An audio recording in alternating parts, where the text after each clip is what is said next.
Welcome to One-on-One with Steve Adubato, One-on-Two today. We are pleased to welcome Patti DiSanto and Mike Strusiak, who are co-managers of something called Team Liberty. This is part of the New Jersey Sharing Network, which is an organization we've done a lot of work with in organ and tissue donation. What is Team Liberty, and what does it have to do with a big event coming up in 2020?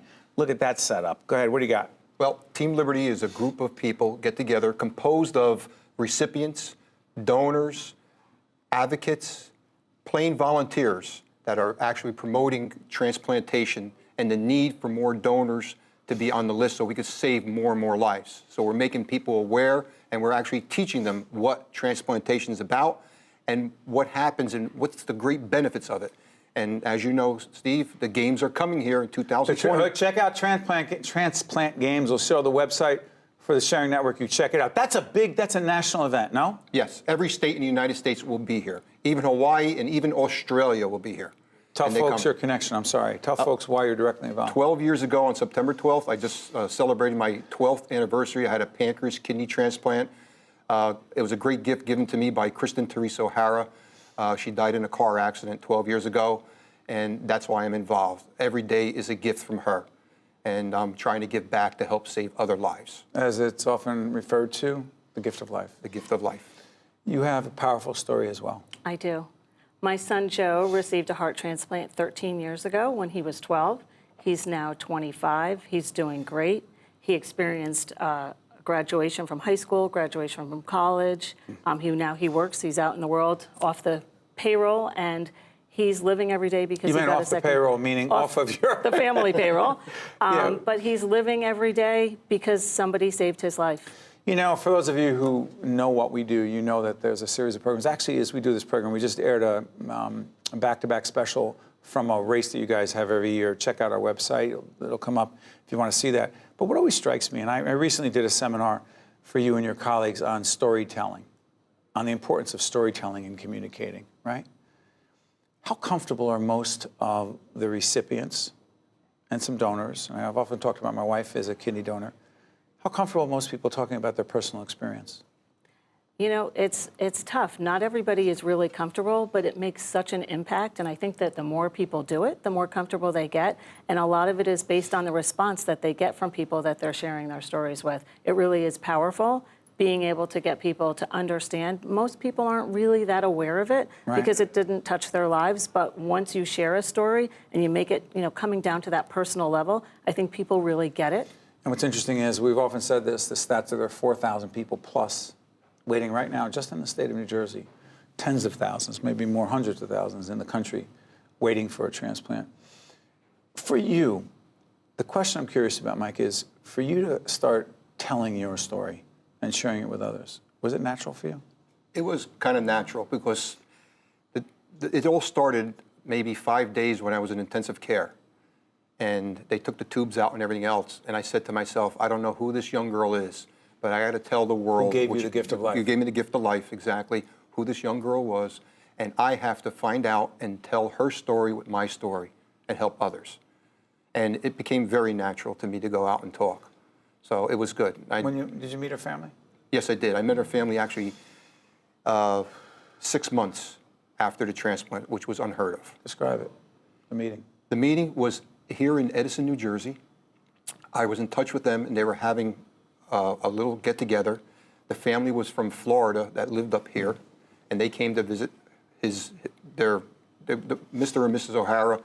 His brother had a house up here still, and they invited me to come up there. And I went to the front door, and I got a little Hummel angel with blonde hair and blue eyes, because Kristen was blonde hair and blue eyes. And I was at the front door. I rang the doorbell, and Mr. O'Hara came out. He shook my hand, gave me a hug, and the grandmother came in, and it was unbelievable. Like they absorbed me right into the family. And the mother, Agnes, who came to the Rose Parade send-off that I had 2 years ago. Out in California. Yep. And she was in the doorway of the kitchen, and she saw me, and she just ran into my arms crying.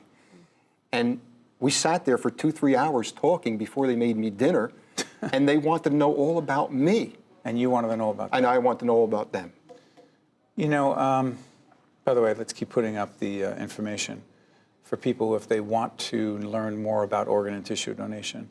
Tell folks, Patti, why it's so incredibly important that people learn about it and think about it, because it's not that difficult with your driver's license, renewing of your driver's license, to do this. Go ahead. It's not that difficult, and even it's easy to talk to your family about what your wishes are, even if you don't register, but we want more people to register because there's a shortage of organs. You don't know when you're going to be in need, or one of your loved ones or one of your friends. It's not something you ever think about or plan for, but it is so important because when you're in that position, you really are depending on other people to register to be organ donors. What did it do for your son? And by the way, what would have happened if that hadn't happened? So it's everything. It's everything. And it wasn't just my son. He received a second chance, but our whole family received a second chance. And actually, it went beyond our immediate family. It went to our extended family, out to our community. We had a whole community who they donated blood, and they all registered to be organ donors. We raised so much awareness from what was a tragedy for a young woman who donated her heart to my son and also donated other organs. She made that decision. She made that decision. Before that tragedy, that if in fact she were to pass, she wanted to give the gift of life. And she made that decision, and she didn't take it lightly. From the story, we did meet her mother, and she shared the story about her daughter thinking about whether she should be registering to be an organ donor, and her mom had a conversation about it, and it was a conversation that saved my son's life. And we're just so thankful, and it's part of our story now.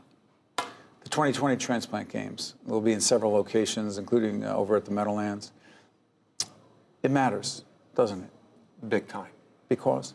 Because it's going to make people aware of what's going on. The games were really started by recipients showing the world how good they're doing and thanking their donors and how well I'm doing. Look, I had a pancreas kidney transplant. You would never know I was sick. It works. It saved my life. I have 4 daughters. I walked 3 of them down the aisle, and I have 7 grandkids. You have 7 grandkids? I have 7 grandkids. Okay, that goes like the pyramid. It keeps spreading the news that, look at Mike. Oh my God, he's doing so well. And it just saved more and more lives. And finally, sorry for interrupting you, have about 250, as we do this program in the fall of 2019, the games will be in 2020. How many members on your team right now? So there's probably over 300 members on our team, but it's growing every single day. They're from New Jersey, New York, and Connecticut, from the tri-state area. And like Mike said, there are teams from all across the country who will be coming to New Jersey. I know for us, we've been to the games maybe about 6 or 8 times. They were actually life-changing for our family because you're there with all these people who are coming from all different backgrounds and different states and different points in their lives, but we all come together sharing this mission, and it was just life-changing and phenomenal, and we want everybody else to come and experience it. An international event, if you will, in New Jersey, the New Jersey Sharing Network leading the effort, and I assure you we will be there with our crew documenting the event and sharing more stories. So, Mike and Patti, we thank you so much for honoring us with your presence and sending out a powerful message. Thank you. Thanks for having us. One last thing. Real quick. Is there any reason not to be a donor? And I ask that to everybody. There is no reason not to be a donor. Well said. Thank you. Thank you. We'll be right back.